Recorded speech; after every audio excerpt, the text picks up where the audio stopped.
राजस्थान के विधानसभा चुनाव में परिवर्तन वाली परिपाटी बरकरार रही, जिसके साथ अब सत्ता पर बीजेपी का कब्जा हो गया। अब कांग्रेस और बीजेपी दोनों के ही सामने चुनौती 2024 का लोकसभा चुनाव है।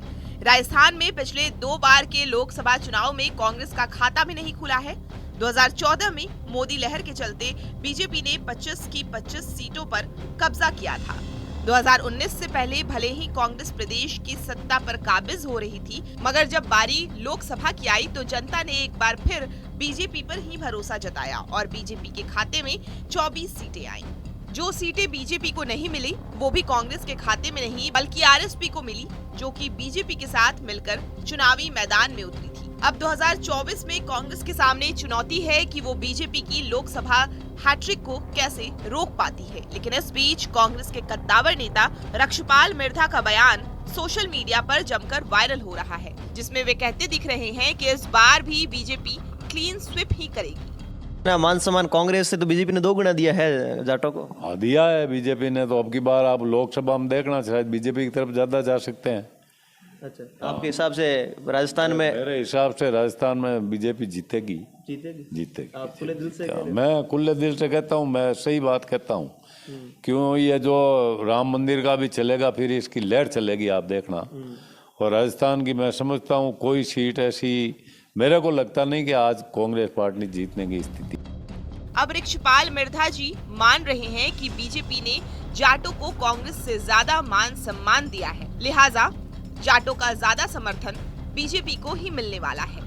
अब राजस्थान में जातिगत राजनीति बड़ी मायने रखती है। आपको बता दें कि 1998 में जब जाटों ने कांग्रेस को एक तरफा समर्थन किया था और उस वक्त के बड़े जाट नेता परशुराम मदेरना सीएम के दावेदार माने जा रहे थे, लेकिन कांग्रेस ने मुख्यमंत्री बनाया अशोक गहलोत को।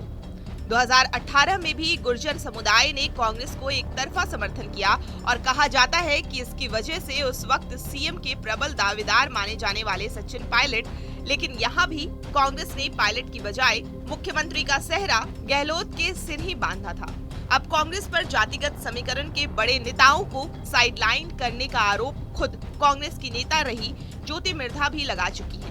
सुनिए, जब विधानसभा चुनाव से पहले TV9 संवाददाता ध्वज आर्य ने उनसे बात की तो उन्होंने क्या कहा था। लेकिन राजस्थान में अभी जो हालात चल रहे हैं तो एकदम से आपको जो है बीजेपी ज्वाइन कराएगी और उसके बाद में जो पीएम साहब हैं पूरी तरीके से आपको तवज्जो देते नजर आ रहे हैं। राजस्थान में जाट राजनीति बहुत बड़ा जो रोल रखती है, तो क्या उसको लेकर तैयारियां हैं या कुछ अलग से अब कुछ होने वाला है?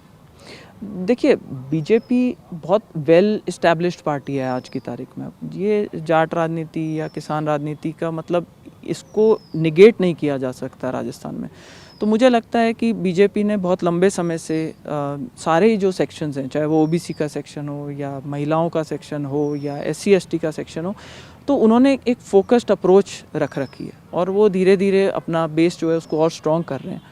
तो उसी के चलते कहीं लगा होगा। और कांग्रेस के अंदर क्या हो रखा है कि पिछले कुछ टाइम से जो ये किसान वर्ग के या जाट स्पेशली जो परिवारों से जो इस्टेब्लिश्ड परिवार थे जाट राजनीति के, उनकी जिस तरीके से अनदेखी हो रही है या उनको एक सीमित दायरे तक बांध करके रखने का जो प्रयास हो रहा है, तो उससे ऑब्वियसली बहुत से नेता हैं जो परेशान हैं, नेताओं के कार्यकर्ता परेशान हैं। उसकी वजह से माहौल कांग्रेस के पक्ष में नहीं है। और आज अगर बीजेपी ने मुझे ज्वाइनिंग कराई है तो मुझे लगता है कि पीछे कई ऐसे लोग हैं जो कतार में हैं, जो आने वाले टाइम में जब आचार संहिता लग जाएगी तो उनका एक मास एक्सोडस होगा और वो आकर के बीजेपी को ज्वाइन करेंगे। अब जिस बात पर संकेत ज्योति मिर्धा ने विधानसभा चुनाव से पहले दे दिया था, तो क्या अब रक्षपाल मिर्धा, जो कि ज्योति मिर्धा के चाचा हैं, वो भी बीजेपी ज्वाइन करने वाले हैं? और अगर वो ऐसा नहीं भी करते हैं तो वो भी पार्टी में रहकर पार्टी के खिलाफ अब मुखर होकर बोलना शुरू करने वाले हैं। आपको बता दें कि ज्योति मिर्धा ने 2023 के विधानसभा चुनाव से पहले बीजेपी का दामन थाम लिया था और बीजेपी ने उन्हें नागौर विधानसभा से उम्मीदवार बनाया था।